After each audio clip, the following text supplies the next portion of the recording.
load of this, folks. In 30 seconds of a Bob Clampett cartoon, there are more ideas, original drawings, sound ideas, than in 20 of anybody else's cartoons. They're amazing.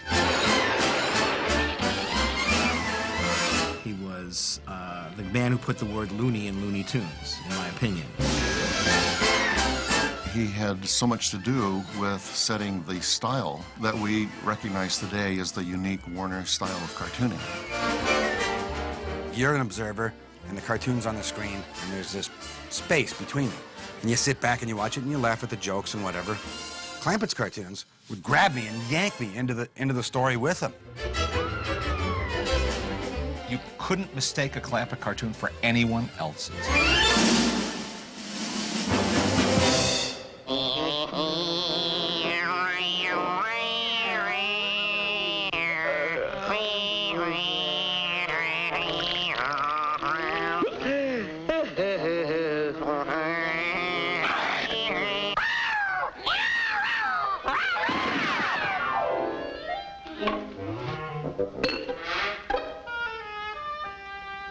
My father was recognized as having extraordinary talent from a very young age.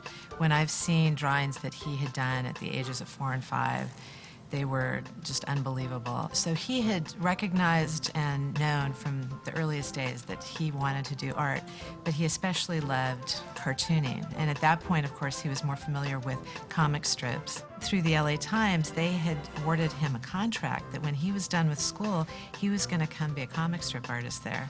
But when he saw animation for the first time, he knew that's where his love was going to be. He was so drawn to the art of animation that he had to go to Hearst and negotiate out of his contract. He actually started at Warner Brothers when he was only 17 years old. I believe he started with the very first Merrie Melodies, not the first Looney Tunes, and he worked his way up as an animator through the 30s. Everything I know about Dad was that he was a very confident young man, and he was a risk taker. He really liked to experiment, and he had a lot of energy and a lot of enthusiasm. Being at Warner Brothers just created an opportunity for him because there was a freedom there that there weren't at other places, that he could try different things, and he was able to talk management into letting him attend story meetings, and he always had gag ideas and things that weren't even a cartoon he was necessarily working on. When Tex Avery joined the studio around 1936, I believe Chuck and Bob joined Avery's unit, and that was obviously a completely crazy unit. That was the unit known as Termite Terrace, and they really, all together, created the language of what was going to become the Warner Brothers cartoon, the crazy, zany, anti-Disney cartoon that they were perfecting. He found an enormous inspiration in Tex. Tex was so irreverent and so willing to be wild and push things to the edge, and that was just the perfect influence for Dad. I think that was where he really felt like, you know what, I don't have to hold back. Any idea that I have can make a good cartoon. He admired what Tex Avery had done and was doing. And so old Bob, he wanted to assume Tex's mantle of quality, of inventiveness and everything about animation. Bob was a pretty zany guy, you know. You get, wonderful gag man, and there was always something different going on, you know. And there's fun to be around, fun to work with. He was just like Bugs Bunny. He was always cracking jokes at somebody's expense, and everybody in the room knew the joke except the person that he was cracking the joke about. And it was always good-natured. He wasn't mean about it or anything like that. He was a crazy guy, and he was a lot of fun. And working with him, I think, made me more than ever like Warner Brothers. A quintessential Clampett moment is Daffy's debut in Porky's Duck Hunt. Bob and Tex worked very closely on the story on that. Bob, as Tex's assistant, was in charge of doing most of the layouts and was also Tex's head animator. Tex Avery said to Bob, just have Daffy exit funny in some funny way. And Bob says, can I do anything I want? And Tex says, sure. Don't let it worry you, Skipper. I'm just a crazy, darn fool duck.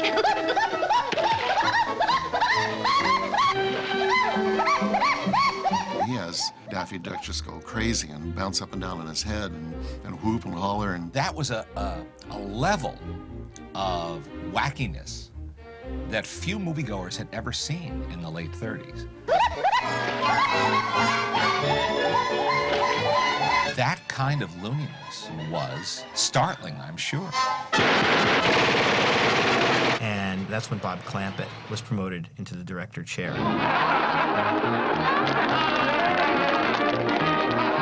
The other three units, they were making the Merrie Melodies. The Merrie Melodies were the cartoons being made in color, and they were considered the prestige cartoons. And grandmother, what a large schnozola you have. I can't hear very good. This was Leon Schlesinger's attempt to compete with Disney and MGM.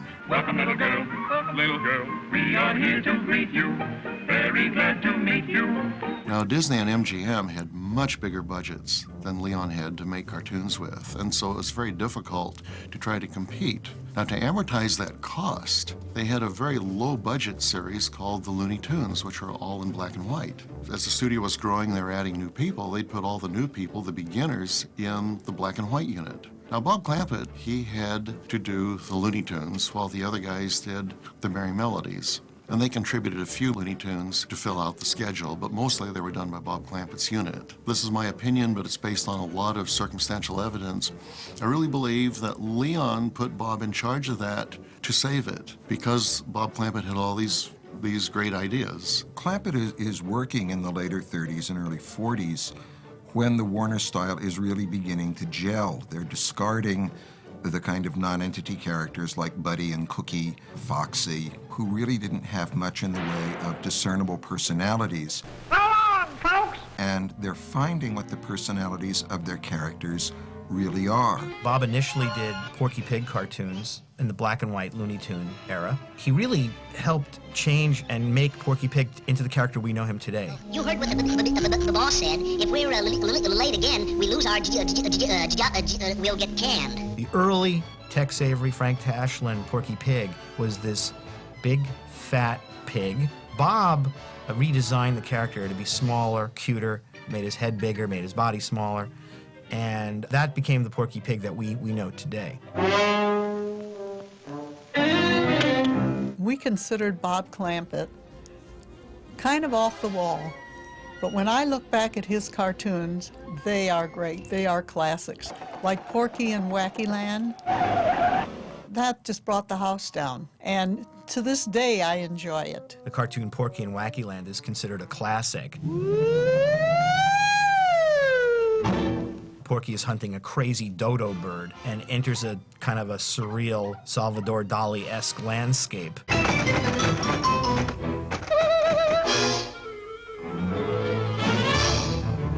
I don't know that the people who worked on that cartoon were students of surrealism, but this particular cartoon just went farther out than anyone had ever attempted to go before. Oh, but boy, I got the last of the dodos. Yes, I'm really the last of the dodos. Ain't I, fellas? In 1941, Tex Avery left the Schlesinger studio to go to MGM. So at this point, Bob Clampett is given Tex Avery's unit. He now has a Merrie Melodies unit. Wow! And from the Hepcat on, the Clampett cartoons continue to get even more wild as Bob keeps experimenting with different techniques and keeps building on what he's learning. Clampett was so popular in the theaters that Leon Schlesinger told the other guys, you gotta be like Clampett. More gags, more action, make people love these characters. Come out of there, you rat! Come on out! Other directors have certain traits that you can pick out, like Chuck Jones is all about style. Tex Avery, people talk about his timing and his exaggeration. With Clampett, what's different about him is that he did everything that the other directors did all at one time.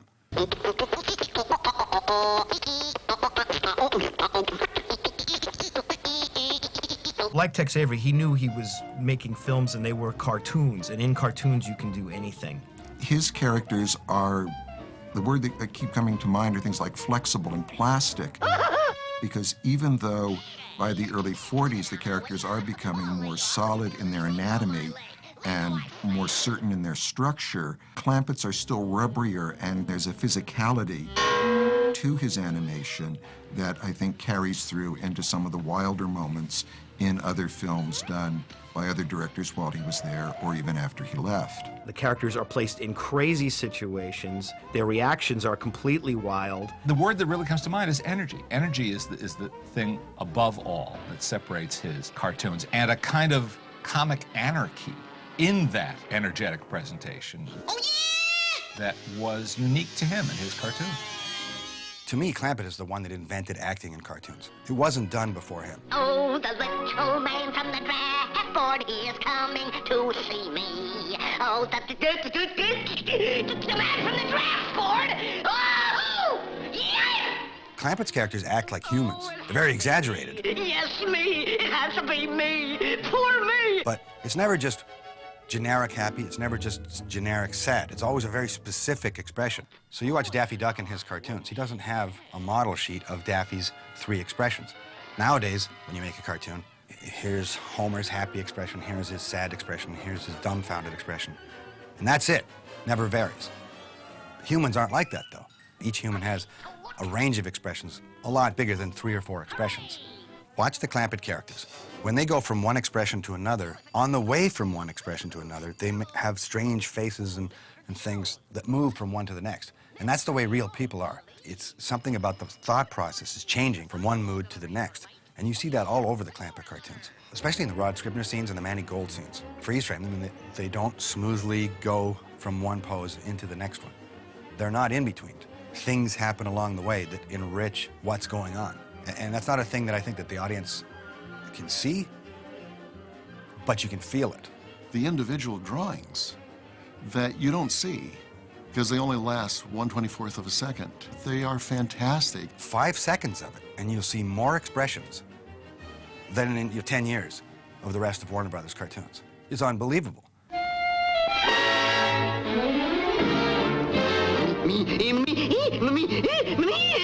Men from Mars!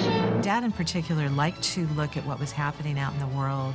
He was a very hip guy, and whatever was fashionable or a fad at the time, and bring that to his cartoon. I know I got a rep for being kind of hip about the latest step when we're dancing. And it's clear no matter who you look at, everyone is trying to bring in references from film and comics and novels and popular music. But Clampett really does a great job, especially in book review, where he can draw on all of these images, the performers, Tommy Dorsey and Frank Sinatra and Danny Kaye and Little Red Riding Hood and various magazine titles that are popular at the time, but also the songs.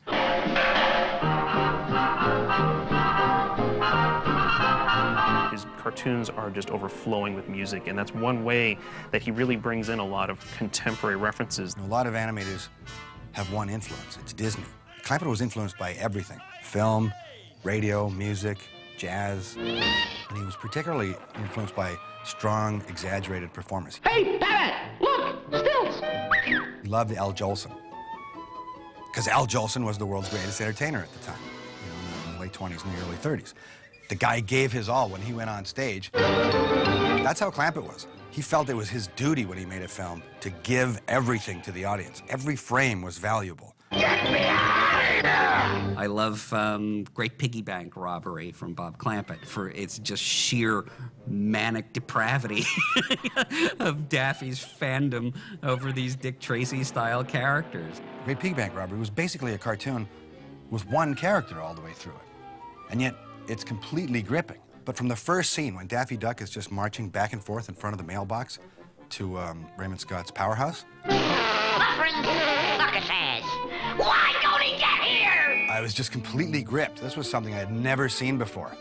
I just had this feeling of weirdness that was going on. Daffy was drawn so crazy, and he had this really urgent walk, and the poses. This was animated by Izzy Ellis. And he had this real angular style that most people associate with UPA or even later Chuck Jones. Here it is in 1945 or whenever that cartoon was made. The scene where Daffy Duck is on the phone. Tweety speaking. There's no background. It's just Daffy Duck saying, "My piggy bank's been stolen. Oh, agony, agony." There's a cut in the middle of it where it switches animators. Hey, Tony! What do I do? It goes to Rod Scribner. I've freeze-framed that thing a million times. I show it to all my animators. Every single drawing is completely different. It doesn't even look like it animates. When you look at it in freeze frame, It looks like it's just a bunch of unrelated drawings. It's the most amazing scene ever in animation, yet it's completely smooth when you watch it in real time. And there's a million ideas, yet it's the best acting. It totally tells you what Daffy Duck is feeling at that time. What's the matter with me? I'm Duck Tweety. I've often thought, okay, there's Bob Clampett, the young animator, sitting at his table one day, and he's trying to figure out how to make something move just a little bit better, just a little bit funnier, just a little bit more energy. And I just see him thinking, why don't I just do a big blob for a few frames? Why don't I just make the eyeball like this long? I thought, where did that come from? Where did he think of that? I can't imagine that there was a handbook on how to do something wacky. These guys were making it up as they went along, and that's one of the great charms of it. You say your piggy bank stolen? Ha, that's small stuff. Many cartoons use the characters to fulfill the story point. You know, I've got to get them from here to here so that I can make this point and get to this gag. It never feels like that in a Clampett cartoon. It may be sometimes what's happening, but usually the gags come out of the character. Chuck Jones, to me, is the opposite of that. He's a very good director, but his directing is in front of the characters. His characters are victims of the direction. When something happens to Daffy Duck in those Bugs and Daffy cartoons like Rabbit Seasoning, it's really not fair to Daffy. I feel sorry for him. You know, Bugs Bunny is not winning those cartoons on his own. Daffy Duck has no choice but to lose. It's preordained that he's going to lose this cartoon for no reason. I never feel that from a Clampett cartoon. You never know which way it's going to go. It's all up to the characters. Rubberhead! I'm gonna rub you out, see? Rub you out. Fantastic. And furthermore, it's unbelievable. No. They don't feel like they're being pushed around by the director. And that's a really rare thing. I mean, his characters just seem alive. He really didn't play by all the rules. There are Bugs Bunny cartoons where Bugs Bunny is the fall guy, the guy getting, you know, the treatment usually reserved for Elmer Fudd. Falling Hair, brilliant cartoon. Because in the beginning, when you first see Bugs Bunny, he's in complete control. He's the calmest, coolest character ever. He's sitting on the wing of the plane and he's reading the book about gremlins. Gremlin. What a fairy tale. And then when he finds out that the gremlin wins against him, he starts to lose control. Because he's so frustrated. You know, he's not used to losing. So when he does, he's going to lose big. And it's a great cartoon. He did the same thing in Tortoise Wins by a Hair. Time's a wasting, Speedy. Why, that little conniver. Ooh, I'll show 'em. The scene where Bugs Bunny kicks over the projector. I can't understand it. It's against the laws of nature. And then he's complaining about the turtle beating me, a rabbit. How does that moron do it? You know, some critics say that, well, Bugs Bunny has to always win. Well, nobody always wins in real life. Why does he always have to win? I think that's crazy. Clampett's Bugs is much wilder and much screwier than Chuck Jones's Bugs, who's much more refined, genteel sort of rabbit. He'll do more devious things than I think other people's Bugs would, is when he invades Elmer's dream to get him to re-sign with Warner's. The rabbits are coming, hooray, hooray. The rabbits are coming, hooray. Dressing Elmer up in a wig and long green gown and high-heeled shoes is not something that Chuck Jones or Friz Freleng or even Tex Avery would have done to Elmer. But in Clampett's particular universe, where pretty much anything can happen, it fits.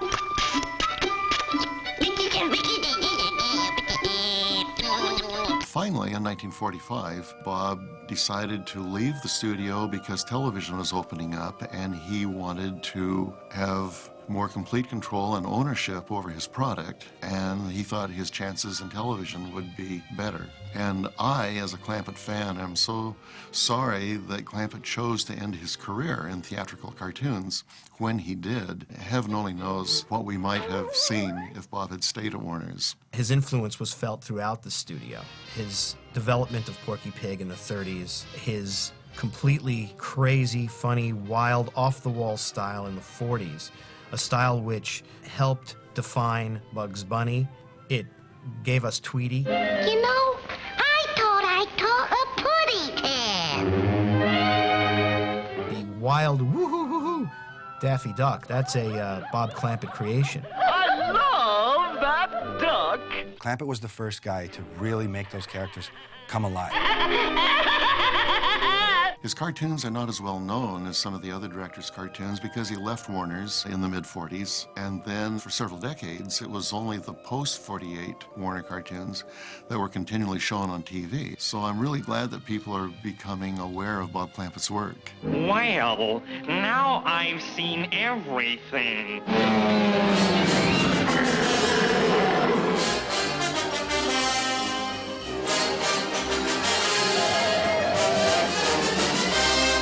Hot that rock and on a real rock. And so on, so forth. Hot that rock and on a real rock. And so.